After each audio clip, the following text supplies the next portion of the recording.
Well, it's here, folks. It's here. The final countdown. The complete collapse of South Africa. It's just around the corner now, courtesy of a surprise move by President Cyril Ramaphosa announcing that he will sign the National Health Insurance Bill into law on Wednesday, May 15th at 2 p.m. South Africa time. Now, it's likely that this law won't go into effect because opposition parties and the private healthcare industry are going to oppose it in court.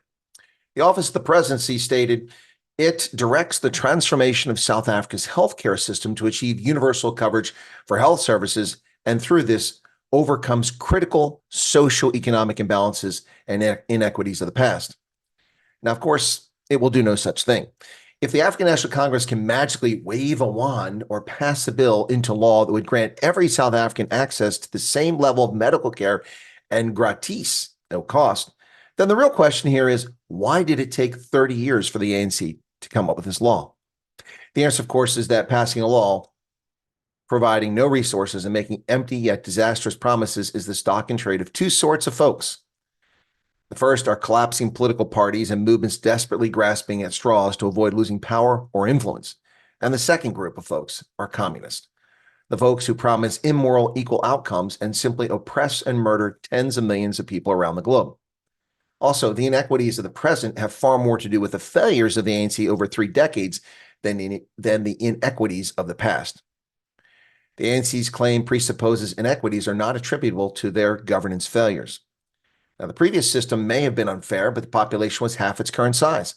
The ANC has done little to improve or expand public sector services to keep pace with rapid population growth.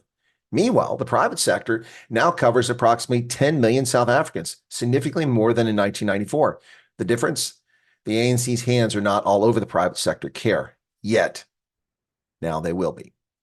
National health insurance is a disaster of epic proportions that will destroy healthcare, lower life expectancy, and cause even more capital flight out of a failing state. National health insurance is also an immoral abrogation of the private sector that will nullify private insurance, robbing millions of paying South Africans of their healthcare, swapping service for standing in line and waiting death panel decisions. Now, leftists love to erroneously claim that healthcare is a human right. To be clear, it is not. If healthcare were a human right, infants would pop out of the womb with their own dedicated pediatrician. Hey, it's Dr. Schuster. They do not arrive in the world in that fashion. But rather than fix what the ANC has broken, the public healthcare system, the commies blame the private sector when it is their incompetence, their greed, their theft, maladministration, and negligence that have left millions of South Africans bereft of adequate primary health care. Now they hold their real blame card for the non-existent boogeyman. Healthcare apartheid. I'll tell you, folks, dollars to donuts, Tokyo Sexwale, Patrice Motsepe, and thousands of ANC cadres or cadre have far better healthcare than you or I do. Black, white, or brown. Those privileged elites have good healthcare, and they want to take yours away. But when you're out of excuses, trot out poor old Jan van Riebeck and apartheid to distract from one's failures. Poor South Africans suffer long queues, long waits for services, and a poor standard of healthcare in the public system, a system virtually destroyed by the current kleptocrats running South Africa for over 3 decades. Now, South Africans with access to private medical care, about 16% of the population, often have access to the country's first world healthcare.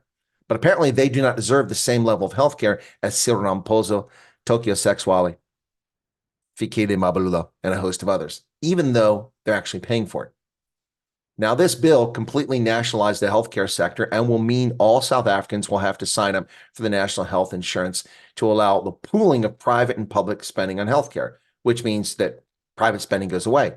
It effectively makes private medical insurance moot. As with Barack Obama's corrupt rigging of the insurance market with his Unaffordable Health Care Act, which deprived millions of working Americans of their health care, drove up costs, and pushed workers onto the government dole, national health insurance will achieve the same results: less health care, higher costs, and an enriched political elite. So who exactly will pay for this communist wet dream of national health insurance in South Africa?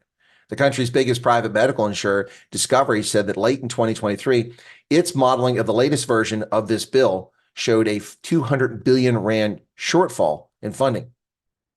And this would either be financed by a VAT increase from 15 to 21.5% on goods and services, or by personal income tax increases of 31% across the board for the handful of people who actually work in South Africa.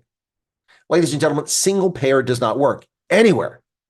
A few years back, when they were trying to promote the Affordable Care Act in America, leftist journalists repeatedly talked about the success of Rwanda and Rwanda's healthcare insurance market that provided affordable insurance premiums and access to medical care. Well, it did just that. For just a few dollars a month, people got access to healthcare insurance, and they got healthcare at government clinics. What the journalists neglected to tell their readers is that the scheme only works because foreign donors subsidize it. The Chinese aren't subsidizing America's healthcare sector. So who will subsidize the ANC scam? Tehran? That's unlikely. The theocrats in Iran use their excess cash to foment chaos in the developed world. Moscow? No. Putin needs cash to fight his war with Joe Biden and Jens Stoltenberg in Ukraine. Beijing? Well, one thing about China's communist totalitarians, they're not stupid, and they're not going to fund South Africa's healthcare. This means the coming collapse of the healthcare sector in South Africa and the country with it. Why? Because the ANC is a failed cabal of losers looking for anything to not sink into the quicksand of their own making. This is a crass, callous election ploy that will not move the needle in any way to help them survive May 29th. The bottom line here is the ANC is sacrificing South Africa's economic future and its prosperity for their own personal gain. Why should that come as any surprise? National health insurance is a complete disaster for South Africa, and it must be fought in the courts as unconstitutional. This intrusion into the free marketplace by governments is unwarranted and does not solve things. Instead of blaming the private healthcare sector and blaming medical care apartheid, every single thing that Ramaphosa and the ANC fail about, they blame on apartheid.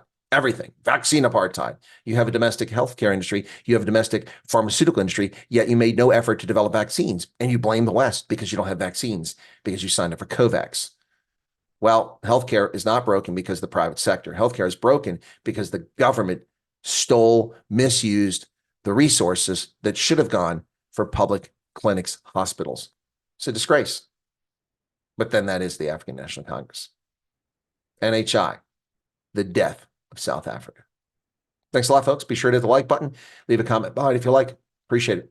Cheers.